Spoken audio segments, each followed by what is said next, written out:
All right, everybody, welcome back to the Extra Innings Podcast. I'm your host, Elijah Rodriguez, and we are back today with another MLB-centered podcast. I was going to try to divvy these up. I have a topic that I wanted to talk about regarding college baseball and kind of some different mindset choices, especially for guys still playing, so I might do that one tomorrow. Haven't totally decided yet, but yesterday was kind of a wild day, man, baseball. So we had a lot of good pitching matchups yesterday. We had a lot of great pitching performances. Cease did good yesterday. Suarez from the Phillies extended his scoreless streak. I think it's Jared Jones. I think that's his name. Hold on. Yeah, Jared Jones for Milwaukee. I'm sorry, for Pittsburgh is still tearing through guys. I haven't seen the video. I'm gonna wait to react to it on socials because apparently he had this nasty strikeout embarrass some guy yesterday on the Brewers. I'm I'm just looking at the picture of the guys on the ground, so something had to happen. I'm gonna wait and share that on my socials. I have some good social pieces today, but the more, and obviously this is not the main topic. As a Yankee fan, I gotta bring this up, and I'm sure everyone in the fucking world saw it. Aaron Boone got tossed yesterday for doing nothing. He did absolutely nothing wrong. I watched every possible press conference. Another one I'm going to save for socials because I feel like that would have more of it would be funnier. He got tossed for something that somebody in the stands said. Oh man, these umpires. I've seen, what's funny is I've seen really good umpires, and I've seen really horrible umpires this year. It's like there's no hey, you did all right, you did okay. There's none of that. It's like you're either fucking nails or you're Angel Hernandez level stupid shit. Like this guy tossing Aaron. And the funny thing was there's no way this guy doesn't get reprimanded. There's no repercussion for this because Aaron Boone is 100% going to go to MLB baseball and be like, hey, I just got ran for something that happened in the fucking stands, and I got to pay a fine. I better not be paying a fine. Fuck no, I'm not paying shit. That is out fucking outrageous, dude. That is outrageous. And these umpires, man, they're getting brave because they got all this protection, man. I hate it because it is going to drive a more automated game with the amount of stupid shit that guys are having to go through. But no one actually wants robot umpires. No one actually wants an automated zone because it just where's the I guess the human aspect is just too awesome because you don't know what's going to happen. It's like, well, it's a robot calling everything. That's boring, man. You want the human element. You want the element of surprise, just the natural feel of it. And I think that the more that we get these stupid umpires, and I'm tired of talking about it, Angel Hernandez, and now this guy, I don't even know who the fuck, Hunter something, doing some stupid shit. I'm like, dude, you're going to fuck the game up if you don't get your shit straight. But anyway, that's not the topic of conversation today. If you do want to see the breakdown, my thoughts, my breakdown on that, tune in to socials today. It'll be up at some point. I'm going to film it after this. If I got my notes over here, I jotted down, my thoughts of this whole situation. But anyway, what we were talking about today, guys, and I had me and my buddies from junior college have like a text group or a group text going. Text group, what the fuck? Have a group text, and we kind of exchange a bunch of shit on there, and we were talking about Mike Trout the other day, and it got me thinking. I have to be honest. So Mike Trout, obviously, if you're listening to this, you're probably pretty in tune with baseball. I don't remember, I think it was a couple years ago, signs a 12-year, $426.5 million contract, right? Like just went out here. I don't know. Anyway, signs a 12-year, $426.5 million contract with Los Angeles, with the Angels. Back then, they did have Ohtani, and I felt like they were maybe piecing something together. But my biggest thing is he signed this with a no trade clause. So unless he requests it, I'm assuming, I'm not super versed on all this. So if you want to correct me, you can. So he has to request the trade. They can't trade him just to trade him behind closed doors and be like, hey, we're trading you to X, which is normally how the trade process goes if you're going to get dealt.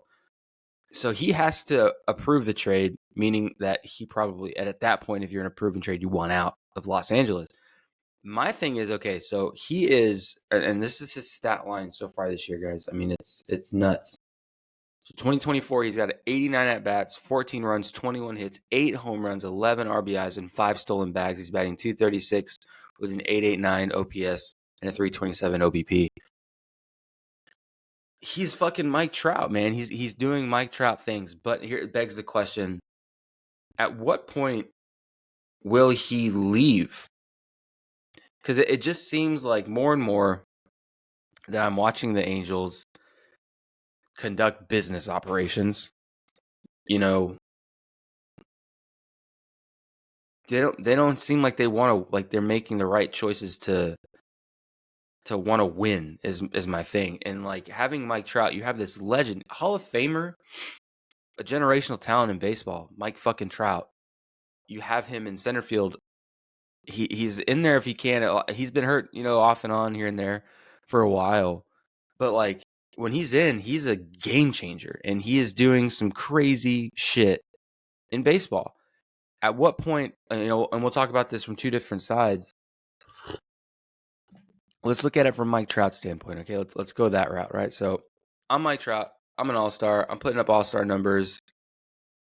I was talking to my buddies about this, and they're like, "Well, at what point do you get tired of losing?" Because here's my thought process. This is what I said. Like making, okay, he's gonna be rich. He's set for life. He'll never, let's say, knock on wood, Mike Trout gets hurt tomorrow, can't play baseball anymore. He's set for life, right? Cool. That's not gonna happen. I get it. But so let's say we go into this whole thing. Like, at what point does Mike Trout get tired of losing? That's my thing. At what point does Mike Trout want to actually compete for a World Series? He's 32, so like age is climbing. I give him, if on a high note, maybe another 8 to 9 years in the league. That puts him at like 42 if he's still playing that long. But my point is, like, at what point is he going to be like, man, I'm sick of this. I'm here. I signed this big contract. I don't know if they told him. Like, another thing, like I've talked to you before about like the Machado signings, the Bryce Harper signings, before teams were like there, because now the Padres are legit. It took a little bit of time. Now the Phillies are legit. Took a little bit of time. They pieced that one together, but it just seems like the Angels just keep, like, they're gonna make a run. They're gonna do something good, and then they let people go. They're gonna do something really good. They get a couple guys here and there that are really solid, that could really put something together, and then somebody gets hurt or something happens, and then the whole thing just falls apart. They had Ohtani. Ohtani was one of those things where I don't think he was ever really gonna stay in with the Angels. I just never saw it. It didn't seem like the right fit. It was random. I think he was just the entry point. Like, I'm going to get into the big leagues here, because I remember when he wanted in, not a lot of teams were going to let him do both. They wanted him to be a pitcher. They wanted him to hit. So Los Angeles, and I remember when he was coming, the whole hype behind Ohtani was that, the Yankees were like, oh, we're going to get everybody wanted him, but who was going to let him do what he wanted to do was a whole different story. And then that really narrowed it down to what teams really wanted him. And then once he pretty much solidified that I'm a fucking stud, I can throw 100 miles an hour and I can drop absolute nukes, league takes notice. Everyone's going to let him do what he wants. And then it opens up everything with the Dodgers and everybody else coming after Shohei. I don't think the Angels had the budget to stand a chance, especially with what he ended up signing at. So, but again, off topic again, we're talking about Mike Trout. At what point, I think, and this is what I keep going back and forth. I know I do this. My mind's kind of jumbled when it comes to this kind of stuff. But if it's me, I'm Mike Trout. I'm playing. I see that front office, management, whatever, is not putting a team that can compete behind me, because I'm the leader. I mean, shit, I'm Mike Trout. I'm your guy on the payroll. I'm the piece. If you're not continually trying to put pieces so that we can win a championship and compete with Los Angeles, San Francisco, San Diego, like we've got some really big like other competitors here in the state. Also, like, we're the afterthought. I mean, there's no way that you don't think the Angels are the afterthought. Like, you're in California alone, the Dodgers. You see more people with a fucking Dodger hat or an Angel hat on. It's the Dodgers. San Diego's picked up so much fucking steam. They have a stacked lineup. Tatis. They had Snell for a while. They've got all these guys. They continuously make moves to make them a better club and to make them competitive. Another great team. The Giants are doing some bigger stuff. They got Matt Chapman in the offseason. They got Blake Snell. So they're on their way back up. Obviously, they had their incredible run with Lincecum and Posey and all those guys way back in the day. So I'll put some respect on the Giants. The Giants have been good in the past, with their mad bum years. They were good for a while. And then obviously rebuilding things have to happen. I get it. So they're back on their way back up. Like I said, Angels are an afterthought in California. I'm going to be honest. As a baseball fan, the Angels are an afterthought. So if I'm an Angel, right, I'm playing, I'm Mike Trout, and I continuously see that you're not,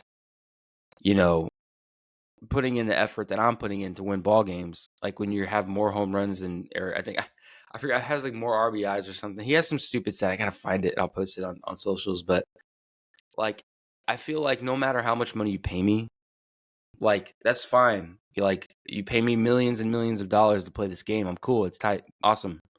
But at what point does that start weighing on your mental health? Because I'm sitting here and like me, I'm like, hey, so maybe 2 years of we get our asses slapped around, but I'm getting paid.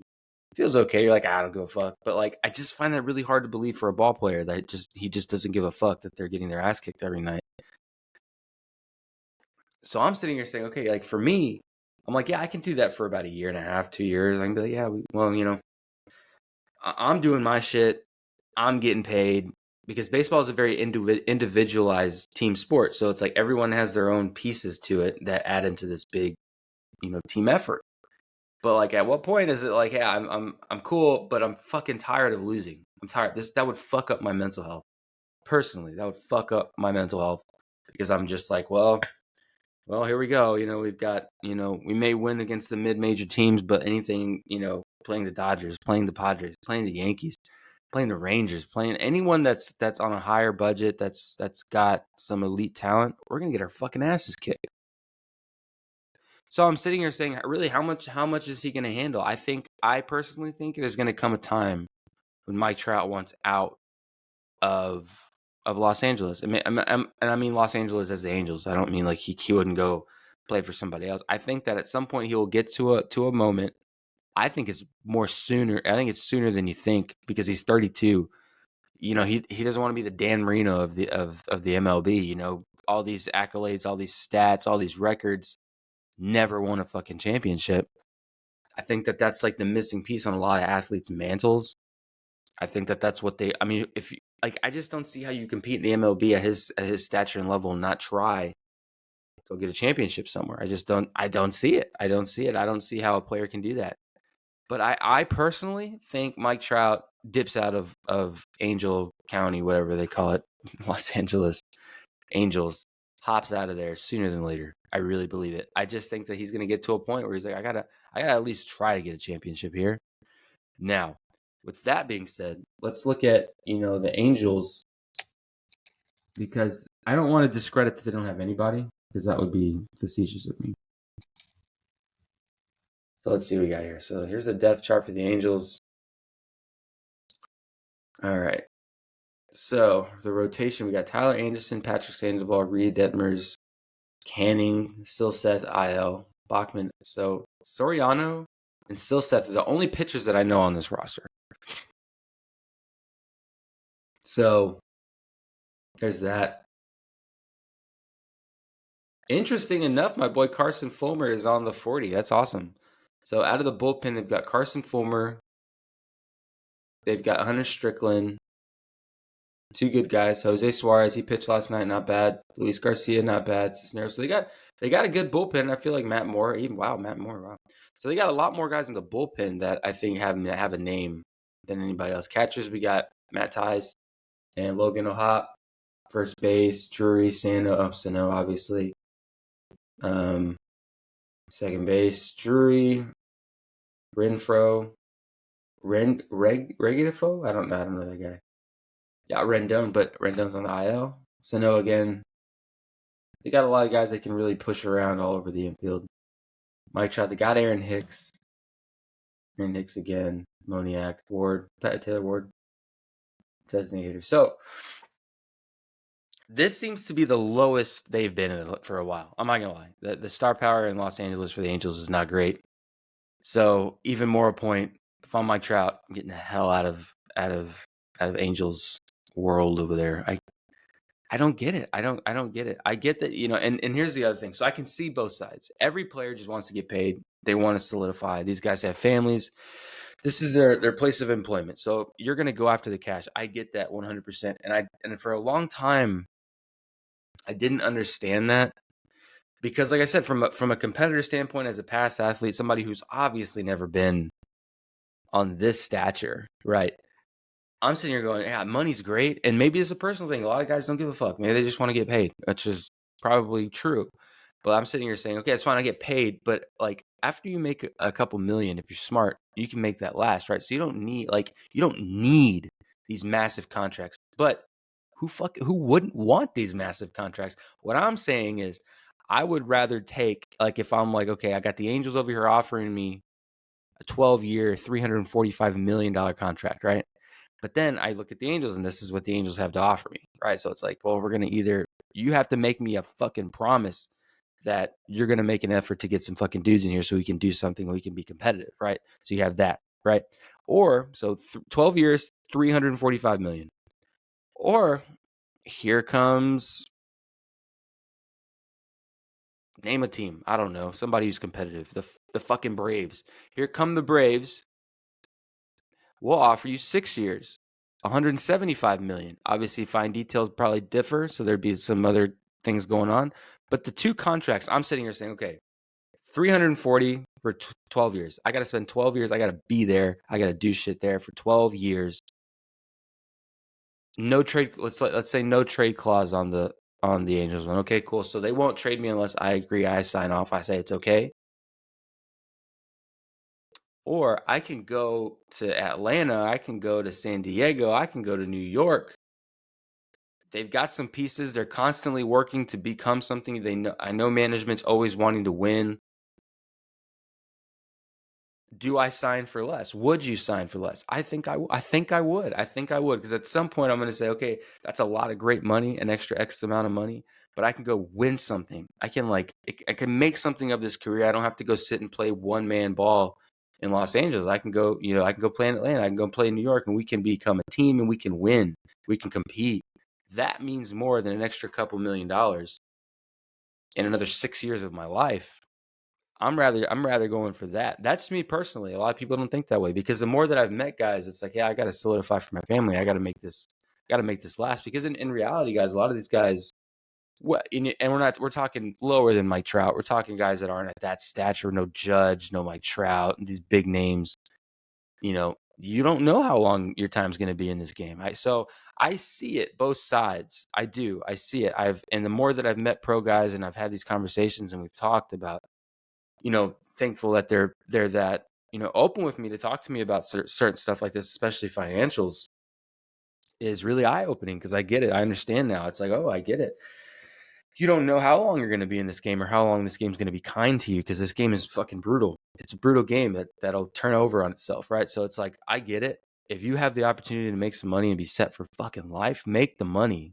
But the devil's advocate is, do you still want to win and also make that money? So it's a tough spot. But it's been weighing on me for a bit. I've wanted to talk about it. I've been thinking about it. I've been pondering the thought, would you take that big thing and never win or take a lesser contract and maybe go after a championship? So, and it's a tough spot to be in for both sides. It's like, do you want to make the money? Yes. Do you want to win? Yes. Will you win here? Probably not. But it's a 50-50 shot. It's going to be a preference thing. Me personally, if you ask me, I would take a little bit of a pay cut to be solidified on a winning team. But all in all, do I think Mike Trout will stay in LA forever? I give him 2 more years. Honestly, personally, I could be way the fuck off. I give him 2 more years before we start hearing some talks of trades, before we start hearing some talks of the wandering eye of him, going and looking elsewhere and maybe putting out some feelers. I don't know. I give it 2 years. I give it 2 more years. He's 32. That would put him at 33, 34, 35. Tail end of the career, my friend. You got to make a choice. We got to make a choice. I would go anywhere to get a fucking championship my last couple years and then end it like on the highest possible note. Mike Trout holds all this thing, future Hall of Famer, World Series champion, World Series MVP. You never know, right? That could like give you such a much bigger like aura on his fucking name. So all in all, Mike Trout, I see him leaving at some point, and it'll be really, really fucking weird seeing him in another uniform.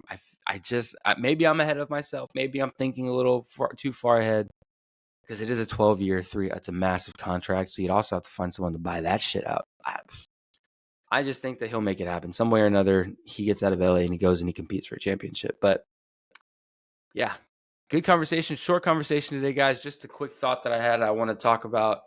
Like I said, we have a lot of stuff coming out. This is it's going to be a daily thing. I'm kind of racking for some stuff today. I know there was some stuff, but it's a lot of shorter things happening in the world of baseball today.